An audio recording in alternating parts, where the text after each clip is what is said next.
Welcome to the Jill on Money podcast. It is Friday, October 23rd. Oh, here comes your weekend, ladies and gentlemen. Very exciting. Got to get through today first. And if you are listening, it's early in the morning and we are just delighted that you join us every single day. If you're saving this for later in the day, I hope you're having a good walk, whatever you're doing. Just know that we are here for you. Mark and I really like to hear from any of you who have a financial question. Send us an email, askjill@jillonmoney.com. That's askjill@jillonmoney.com. This is a note from Rose. She's writing from Philly. I'm looking at consolidating my investment accounts to just one institution. I totally agree with you. This is like what I talked about yesterday, actually. I hate having so many logins to remember. I'd like to have a one-stop view of all of my assets. My institution of choice, Charles Schwab. Okay, good choice. My question is, should I be worried about going over the SIPC limit with my assets? What exactly happens when an SIPC covered brokerage firm goes out of business? What happens is you kind of line up. And first of all, the assets that would be held in a retirement account probably would be covered. And I imagine you'll be okay with that. But usually it's, everything has to settle. And in a bankruptcy of a large institution or a bank, they would have to wait to see whether they could cover all of the outstanding positions, and hopefully you get your money back. I think you will. Rose goes on to write, my sense is that if we're ever in a situation where an institution like Schwab folds, we all have more serious problems to worry about, but I'd like your input. Thanks for the pod. Take care. Yeah. I mean, the input is, it's like when there is a failure, there's, really what you're waiting is to see how all the trades settle. So when you hear about a big firm going out and what happens, they're really waiting for trades to settle. And then there's counterparty risk. So I don't know exactly what would happen. I think it is highly, highly, highly unlikely. And I don't think you really have to worry about it, but I get the question. So thank you for that. Carol writes, I listen to your podcast. I love it. Thank you for the daily words of common sense. Carol says, I'm married, 57 years old. My husband is 61. We're working and we earn about $220,000 a year. We have no debt, 2 girls in college, and I'm starting to look at retirement on the horizon, wondering if I need a financial advisor. My husband says I will not want to spend the money to get one. I guess I need to hear it from you if we really do need one. Here are the numbers. Just over $3 million in assets, $2 million in retirement, and about $1 million in non-retirement. Okay, they need $70,000 for the remainder of college payments. Okay, strategy has been to buy and hold. So I've reached $3 million. I started to think that maybe I should talk to someone. We have most of our money in Vanguard. So using them for advice has crossed my mind. What do you think? Okay, so there's a few things to think about. One, we have a link to this website where it's a paid calculator, and you can actually bang on that calculator a little bit and see if the numbers sync up with the retirement calculators at Vanguard. It's called esplanner.com, esplanner.com. And you can kind of look. I mean, retirement is an interesting question for you guys because it seems to me you got a lot of money. I don't know whether either of you are thinking about retiring soon or not and what the time horizon is, but I'm not sure you need an advisor right this second, but it is perfectly reasonable to imagine that, over the next few years, you sure would want to actually look at your numbers and make good choices. Now, if you do want to use Vanguard, they have a great service. It's called the Vanguard Personal Service Advisor. Essentially will help you with your planning needs and will help manage the money. But I don't know, you've accumulated a lot of money. It seems to me that you're in good shape. I'm not so keen on the fact that you must have a financial advisor. So I would at least start running some numbers and see where you stand. Okay. Next up is Robin. I love your podcast and your willingness to help others with financial education. I have a question about being tax efficient when withdrawing in retirement. Oh, that is hard. My husband will have a pension of about $50,000 annually. We anticipate expenses of about $100,000 annually. Therefore, we're going to need to withdraw the remaining $50,000 from savings.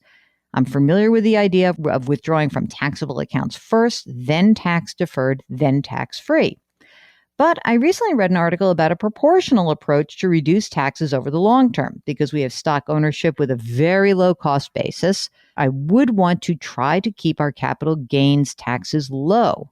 We thought about withdrawing 30 grand from our stock portfolio to stay below the $80,000, then withdrawing the remaining 20 grand split between our tax deferred and Roth accounts. What do you think of that approach? Of our liquid assets, 50% is in taxable accounts and 30% in tax deferred, 20% in Roth. Well, first of all, it's funny. You said, my husband has a pension. What about Social Security? Do you really need 50 grand? I'm wondering, maybe you don't have Social Security on the horizon yet. I mean, I get this. I think that there's a real tricky problem that you're looking at, which is, you say you want to keep your capital gains taxes low. So essentially, when you're married filing jointly, there's no tax due on long-term capital gains up to $80,000. That's true. I think trying to pull the money out of the stock plan and staying below the 80 grand sounds good. And I'm not even sure I wouldn't pull any money out of your Roth accounts. I think I would just pull money. So it seems to me that number one, until you pull up to 80 grand till you get this whittled down sum from the stock plan. And then you reassess. But, remember, I don't know how old you are in terms of, your situation, but tax laws are probably going to change. And so there's a lot of different variables here. I don't think it's a terrible approach. I don't think, though, that I would really want to try to say, take the money from the stock portfolio and then some from the tax deferred to stay in the lowish tax bracket. All right. Here's a question. Is for foreign exchange trading a good investment or a pyramid scheme? It can be a good investment if you're a foreign exchange trader. I have heard of IM Academic, and that is a scheme. So stay away from it. Beth writes, I'm 64 and a half, just retired. My husband is drawing his Social Security. I'm waiting to draw mine. We have $650,000 in IRAs and 401ks. We will inherit in the next few weeks the following: $285,000 in a Janus fund, $74,000 in cash, Prudential $19,000. Our house is paid in full, as are our cars. We have no debt. $3,600 of income a month with bills of $4,000 a month. We're selling property. We should get $300,000 in the bank once it sells. My question: what to do with the money from the inheritance and the sale of the property? Sounds to me, Beth, like before we were talking about who does or does not need a financial advisor, I think you might need a financial advisor for this because it doesn't sound like you're feeling comfortable doing it yourself. So what I would like everyone to do is go to the website, jillonmoney.com, and click on the resource link. And there is a very good article. I know because I wrote it. Need an advisor? Here's 13 questions to ask. Check it out. I think you might need an advisor because you got a lot of decisions to make. And that's a lot of moolah. So I think unless you guys feel really comfortable managing your own money, I would be interested in you having at least a conversation about retirement. I also would be interested in you maybe having a conversation with someone who can manage your money if you don't feel comfortable doing it yourselves. But all in all, it sounds like a good situation. And certainly, I'm sorry you're inheriting money because that probably means that something's going on that wasn't so hot. But looks like you're pretty safe in terms of your own needs. So that's good. And to remind everybody, there are basic choices around financial advice. You can basically say, I don't need anyone's advice. I'll do it myself. Your next level would be like, I just need someone to help me with my investments. And then you might use a robo-advisor like Betterment or Wealthfront or Schwab Intelligent Portfolio or Vanguard Personal Service Advisor. And there's a cost to that. And they also will have a little bit of advice. And then you can go full on investment advisor And that's usually someone who has a designation like a certified financial planner. You can go to the letsmakeaplan.org website. Someone who's a CPA who's got a distinction in planning, AICPA. We have links to all this on our website. Or you can go to NAPFA, the National Association of Personal Financial Advisors, and they will be sure not to charge you a commission. That's a fee-only advisor. So you may want to check those out. So try that out. For anyone who's looking for financial advisor or wants to know whether or not, they really need it, you just got to read through some of the stuff that we've written. Okay?